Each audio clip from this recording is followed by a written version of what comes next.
नमस्कार प्यारे बच्चों, कैसे हैं आप। तो आज हम आपका पाठ चल रहा है पापा जब बच्चे थे, तो उसी से रिलेटेड पठित गद्यांश करेंगे। यानी कि आपको एक पैराग्राफ, अपने इस पाठ से एक पैराग्राफ दिया जाएगा, उसको आपको अच्छे से पढ़ना है और उस पर आधारित छोटे छोटे प्रश्नों के उत्तर आपको देने हैं।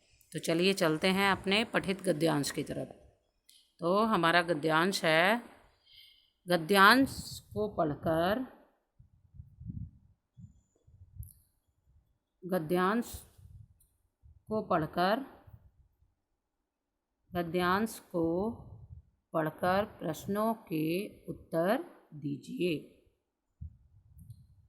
तो देखिए गद्यांश है आपका, पापा जब छोटे थे तो उनसे अक्सर पूछा जाता था, बड़े होकर तुम क्या बनना चाहते हो। पापा के पास जवाब हमेशा तैयार होता। पापा जब छोटे थे तो उनसे अक्सर पूछा जाता था कि बड़े होकर तुम क्या बनना चाहते हो। पापा के पास जवाब हमेशा तैयार होता, मगर उनका जवाब हर बार अलग अलग होता था।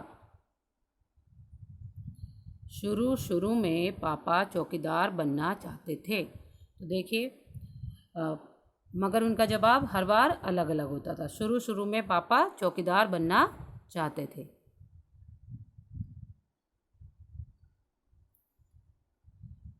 उन्हें यह सोचना बहुत अच्छा लगता था कि जब सारा शहर सोता है, चौकीदार जागता है।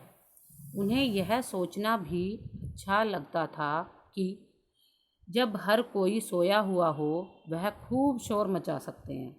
उन्हें पक्का यकीन था कि वह बड़े होकर चौकीदार ही बनेंगे। तो देखिए बेटा, पापा जब छोटे थे तो उनसे अक्सर पूछा जाता था कि बड़े होकर तुम क्या बनना चाहते हो। पापा के पास जवाब हमेशा तैयार होता, मगर उनका जवाब हर बार अलग अलग होता था। शुरू में पापा चौकीदार बनना चाहते थे। उन्हें यह सोचना बहुत अच्छा लगता था कि जब सारा शहर सोता है, चौकीदार जागता है। उन्हें यह सोचना भी अच्छा लगता था कि जब हर कोई सोया हुआ हो तो वह खूब शोर मचा सकते हैं। उन्हें पक्का यकीन था कि बड़े होकर वह चौकीदार ही बनेंगे। जैसे अक्सर आपसे भी पूछा जाता है कि आप बड़े होकर क्या बनना चाहते हो, ठीक है। ऐसे ही जब पापा छोटे थे तो उनसे भी पूछा जाता था, और उन्होंने बचपन में शुरू में क्या मन बना लिया कि वह चौकीदार ही बनेंगे। तो इसी पैराग्राफ से जुड़े छोटे छोटे प्रश्नों के उत्तर हम देखेंगे। तो पहला प्रश्न है प्रश्न नंबर 1, पापा से अक्सर क्या पूछा जाता था। तो उत्तर है, पापा से अक्सर पूछा जाता था कि बड़े होकर तुम क्या बनना चाहते हो। पापा से अक्सर पूछा जाता था, बड़े होकर तुम क्या बनना चाहते हो। इस लाइन में अपोस्ट्रोफी एस जो इधर से पूरा करते हैं वो छूट गया है, तो इसको आप ऐसे करके लगा लोगे। जैसे इधर लगा है ना, ये ऐसे ही आप इधर लगा लोगे, ठीक है। पापा का जवाब, प्रश्न नंबर 2 है, पापा का जवाब क्या होता था। तो उत्तर है, पापा का जवाब हर बार अलग होता था। पापा का कोई एक ही जवाब नहीं था, पापा का जवाब हर बार क्या था, अलग अलग था। तो आगे चलते हैं।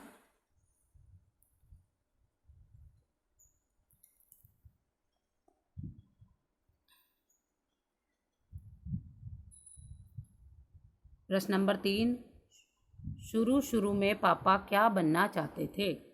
तो उत्तर है, शुरू में पापा चौकीदार बनना चाहते थे। क्या है, शुरू में पापा क्या बनना चाहते थे। तो उत्तर है, शुरू में पापा चौकीदार बनना चाहते थे। और ये सारे प्रश्नों के उत्तर आपके पैराग्राफ में ही हैं। देखिए, ये देखिए, पापा से अक्सर क्या पूछा जाता था। तो इस लाइन का उत्तर है, इस पहले प्रश्न का उत्तर है, उनसे अक्सर पूछा जाता था, बड़े होकर तुम क्या बनना चाहते हो। तो पहले प्रश्न का उत्तर हो गया आपका ये। उसके बाद है, उनका जवाब क्या होता था। तो उनका जवाब हर बार अलग होता था। दूसरा प्रश्न है, उनका जवाब क्या होता था। तो उनका जवाब हर बार अलग होता था। ये आपके दूसरे प्रश्न का उत्तर हो गया। इसी तरह से तीसरा है, शुरू शुरू में पापा क्या बनना चाहते थे। तीसरा प्रश्न आपका, शुरू शुरू में पापा क्या बनना चाहते थे। तो शुरू शुरू में पापा चौकीदार बनना चाहते थे। ये आपके तीसरे प्रश्न का उत्तर हो गया, शुरू शुरू में पापा चौकीदार बनना चाहते थे। अब अगले प्रश्न की तरफ चलते हैं हम। पापा चौकीदार क्यों बनना चाहते थे। प्रश्न है हमारा, पापा चौकीदार क्यों बनना चाहते थे। तो देखिए पापा चौकीदार क्यों बनना चाहते थे, ढूंढते हैं अपने पैराग्राफ में। उन्हें यह सोचना, शुरू शुरू में पापा चौकीदार बनना चाहते थे क्योंकि उन्हें यह सोचना बहुत अच्छा लगता था कि जब सारा शहर सोता है चौकीदार जागता है।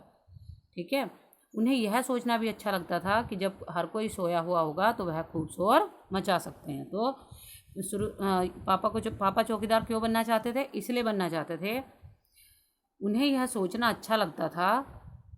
पापा को क्या सोचना अच्छा लगता था, उन्हें यह सोचना बहुत अच्छा लगता था। तो ये वाला प्रश्न का उत्तर है हमारा, उन्हें यह सोचना बहुत अच्छा लगता था, बहुत अच्छा लगता था कि जब सारा शहर सोता है चौकीदार जागता है। अब ये लाइन दोबारा रिपीट हुई है, उन्हें यह सोचना भी अच्छा लगता था, तो हम इसको नहीं लिखेंगे दोबारा, हम यहाँ से लिखेंगे उन्हें यह सोचना बहुत अच्छा लगता था कि जब सारा शहर सोता है चौकीदार जागता है, और वह खूब शोर मचा सकते हैं। बस इतना लिखेंगे हम इसके लिए कि वह खूब शोर मचा सकते हैं। तो इसीलिए पापा चौकीदार बनना चाहते थे। अब आगे चलते हैं। अगला प्रश्न है आपका, पापा को किस बात का पक्का यकीन था। पापा को किस बात का पक्का यकीन था। अब इसका उत्तर ढूंढते हैं अपने पैराग्राफ में। उन्हें पक्का यकीन था कि वह बड़े होकर, उन्हें पक्का यकीन था कि वह बड़े होकर चौकीदार ही बनेंगे। तो ये हमारा प्रश्न उत्तर नंबर 5 हो गया। तो बेटा आपने देखा कि हमारे जो पठित गद्यांश में या अपठित गद्यांश में जो प्रश्नों के उत्तर होते हैं वो हमें गद्यांश से या अनुच्छेद से ही ढूंढ कर लिखने होते हैं।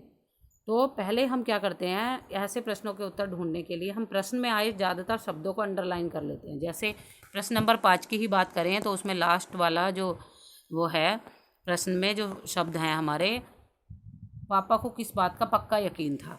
तो देखिए पक्का यकीन हमारा कौन से उसमें आया है, पक्का यकीन हमारा इस लाइन में आया है, यानी कि इसका उत्तर हमें यहीं मिलेगा। तो उन्हें पक्का यकीन था कि बड़े होकर वह चौकीदार ही बनेंगे। तो यही हमारा उत्तर हो गया। तो ऐसे ही हम अलग अलग जो प्रश्न में आए हमारे शब्द हैं उनको अंडरलाइन कर लेते हैं। जैसे पहला प्रश्न है, पापा से अक्सर पूछा जाता था। तो इसमें देखिए अक्सर पूछा जाता था कहाँ है, ये रहा, अक्सर उनसे अक्सर पूछा जाता था। तो इसका मतलब तुम बड़े होकर क्या बनना चाहते हो। ये हमारे पहले प्रश्न का उत्तर हो गया। तो हम पहले जो शब्द हमारे प्रश्न में आए होते हैं और वो पैराग्राफ में कहाँ हैं उसको अंडरलाइन कर लेते हैं, और उसके बाद हम उनको क्या करते हैं, उसी लाइन में अपने उस प्रश्न का उत्तर ढूंढने की कोशिश करते हैं। तो ऐसे ही बाकी के बचे हुए प्रश्नों के उत्तर आप भी इसी तरह से ढूंढने की कोशिश कीजिए।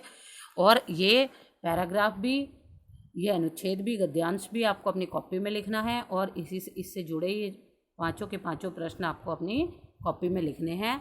तो ये आपका होमवर्क भी है और क्लास वर्क भी है। तो बच्चों समझ आ गया आपको कि पठित गद्यांश से उत्तर कैसे ढूंढे जाते हैं। इसको आपको अच्छे से साफ साफ अपनी कॉपी में लिखना है, और इन प्रश्नों को भी लिखना है और उनके उत्तर भी लिखने हैं। ठीक है, तब तक के लिए धन्यवाद। अगली क्लास में हम आपकी जो रिमझिम में पीछे की साइड में जो प्रश्न उत्तर दिए हुए हैं उनको हल करेंगे। ठीक है, तो आपका दिन मंगलमय हो।